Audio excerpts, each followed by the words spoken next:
जाते हो तो what will you study is that what is your purpose.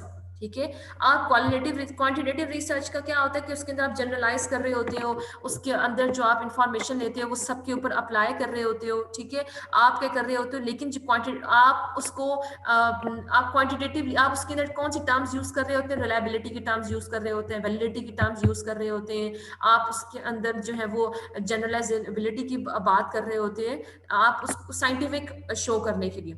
लेकिन हम अपने टॉपिक को क्वालिटेटिव रिसर्च के अंदर साइंटिफिक शो करने के लिए हम क्या कहते हैं कि हम हमारी इस तरह से जनरलाइजेबिलिटी तो नहीं होती, हम जनरलाइज तो नहीं कर रहे होते अपने रिजल्ट्स को, लेकिन वो हमारी साइंटिफिक होती है, क्योंकि हमने उसको एक किसी प्रोसीजर के थ्रू हमने किया होता है, हमने कोई इंस्ट्रूमेंट लगाया होता है, हमने जो हमारी स्टडी होती है वो रिगर होती है। रिगर का क्या मतलब हो कि वो ट्रस्ट वर्दी होती है।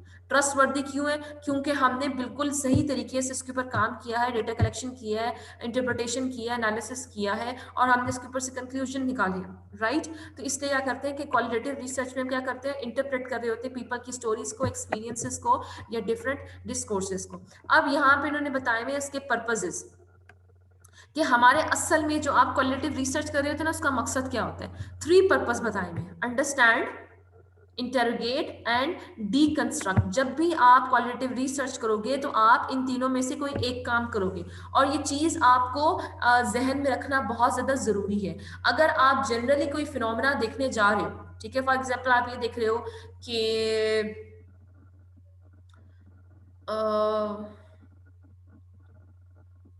चाइल्ड अब्यूज के ऊपर बात करना चाह रहे हो, और सिर्फ सिंपली उन्हीं बच्चों से देखने जा रहे हो कि जो इस सिचुएशन या इन फैमिलीज को के पास जा रहे हो जिन्होंने इस फिनोमेना को फेस किए। तो अगर आप सिर्फ अंडरस्टैंडिंग करने जा रहे हो कि उस मसले को इन डेप्थ अंडरस्टैंड करने के लिए, एक्सप्लोर करने के लिए जा रहे हो कि how that family is coping up with that incident, कि वो उस फैमिली के साथ कैसे वो कर रही है। जैसे वो ड्रामा लगा था, वो ड्रामा याद है चाइल्ड अब्यूज पे लगा था, जिसमें सानिया सईद थी, सानिया उडारी, सईद नाम उसका, क्या नाम था, नहीं उसका गुड़िया, गुड़िया, गुड़िया, गुड़िया। मेरी अब गुड़िया। गुड़िया, अब फॉर एग्जांपल हम गुड़िया लेते हैं, अब उस गुड़िया के ड्रामे में चाइल्ड अब्यूज का बताया हुआ था कि उन्होंने ड्रामा शो किया हुआ था, तो even you can take that drama as a qualitative research, कि आप उसके ऊपर भी दे सकते हो अगर आप अंडरस्टैंड कर रहे हो कि how they have explored that phenomena, उन्होंने उस फिनोमेना को कैसे एक्सप्लोर किया, उन्होंने उस फिनोमेना को कैसे प्रेजेंट किया।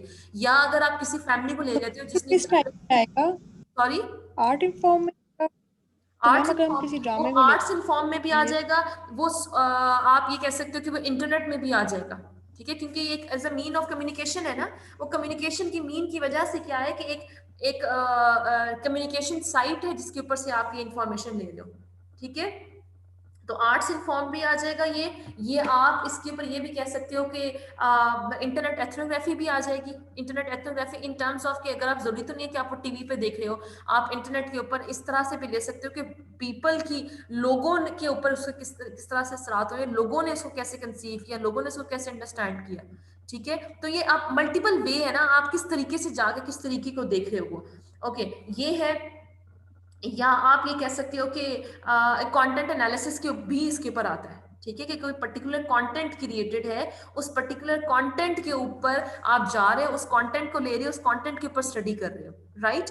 अच्छा, तो अंडरस्टैंड क्या है कि आपने सिर्फ उसको इन डेप्थ अंडरस्टैंडिंग करनी है, तो वो आप क्या का मकसद क्या होगा रिसर्च का, आपका जो पर्पस होगा that will be to understand someone's experience, और ये जो भी कोई इशू है, जो भी प्रॉब्लम है इसको। ठीक है, अगर आप क्या करना चाह रहे हो, if your second purpose can be interrogate, अगर आप कहेगा टू इंटेरोगेट, अगर आप इंटेरोगेट करना चाह रहे हो तो इसका मतलब है कि आपने अगर इशू को हाईलाइट किया ना, तो साथ में आप आइडियाज फॉर सोल्यूशन भी दोगे।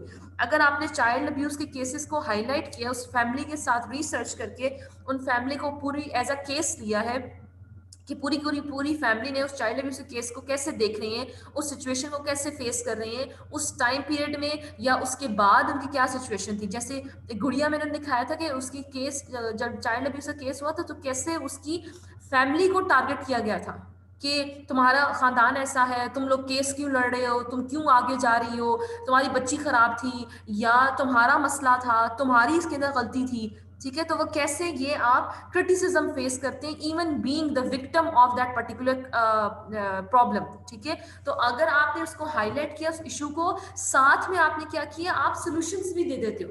अब सॉल्यूशन पे आपने क्या किया कि सॉल्यूशन आपने ये दे दिए कि आपने सोल्यूशन ये दे दी कि चाइल्ड एब्यूज के केसेस होते हैं तो साथ में सोल्यूशन आप ये दे देते हो कि उन फैमिलीज को प्रोटेक्शन दी जाए। फॉर एग्जांपल उन फैमिलीज को आप साइकोलॉजिकल आप ये कह सकते हो कि उनको वो दिए जाए, अब सेशंस किए जाए उनके। ठीक है, कि अगर वो साइकोलॉजिकली डिस्टर्ब हैं तो उनकी इस साइकोलॉजिस्ट उनकी इस प्रॉब्लम को रिजॉल्व करने की कोशिश करें, उनको कोई इंसेंटिव्स प्रोवाइड कर दें, उनके बच्चों को एडमिशन दे दें कहीं, कोई किसी ना किसी तरीके से आप ये दो ताकि वो उस केस उस सिचुएशन से निकलने की कोशिश करें, वो निकल सके। तो if you are giving highlighting an issue, ठीक है, और उसके साथ साथ if you are providing the ideas कि आपने इसको रिजॉल्व कैसे करना है, तो वो आपका क्या पर्पस होगा, the purpose of your research will be to interrogate it. अब डीकंस्ट्रक्ट में क्या होता है, डीकंस्ट्रक्ट में क्या होता है कि आपने उस डीकंस्ट्रक्ट होता है ना कि कंस्ट्रक्टेड नॉलेज है, कंस्ट्रक्टेड इंफॉर्मेशन थी, आपने उस कंस्ट्रक्टेड इंफॉर्मेशन को तोड़ दिया है, आपने उसको ब्रेक डाउन कर दी है, आपने उसके बारे में असलियत बता रहे हैं कि व्हाट इज दैट थिंग। वो कि आपको पता है कि जो नॉलेज आपके पास मिली है उस नॉलेज के स्ट्रक्चर्स को आप उनके सामने लेके आएंगे। ठीक है, what you're going to do is that कि अच्छा इन्होंने इसमें एग्जांपल दी हुई है लीगो टीएम पीसीस की। लीगो टीएम पीसीस वो होते हैं वो जो बच्चों के खेलने वाले नहीं, एक ब्लॉक्स होते हैं मैम, छोटे छोटे, छोटे बहुत छोटे छोटे भी ब्लॉक्स होते हैं, बहुत बड़े बड़े भी होते हैं। वो छोटे छोटे पीसेस वाले होते हैं कि बच्चे उनको जोड़ Lego। जोड़ के छोटे पीसेस को घर बना रहे होते हैं, शिप बना लेंगे, जहाज बना लेंगे एक ही पीस से, उसको तोड़ एक दफा जहाज बना लेंगे, फिर उसको तोड़ के दोबारा घर बना लेंगे, फिर इसको तोड़ के वो उसमें से कोई शिप बना लेंगे। तो वो पीसेस है, तो वो कह रहे हैं कि that is like a phenomena, ऐसा है डीकंस्ट्रक्ट का कि जिसके अंदर आपने उस सिचुएशन को सामने रख दिया, आपने उसको तोड़ दिए, आपने उसके जो सिचुएशन थी वो लोगों के सामने रख दिए और फिर लोगों के ऊपर छोड़ दिए कि how they are now constructing that thing.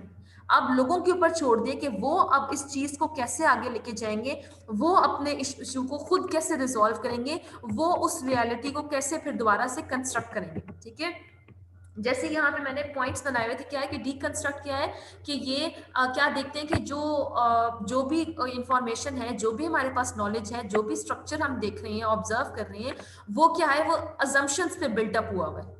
हम उस अजम्पशंस को तोड़ देते हैं। ठीक है, हम उन अजम्पशंस को क्या कर रहे होते हैं, उस स्ट्रक्चर को लोगों के दरमियान में बता रहे होते हैं, एक्सप्लेन कर रहे होते हैं, या उस चीज को लोगों के सामने हम लेके आ रहे होते हैं। उसके साथ फिर क्या होता है कि we are giving the opportunity to the people.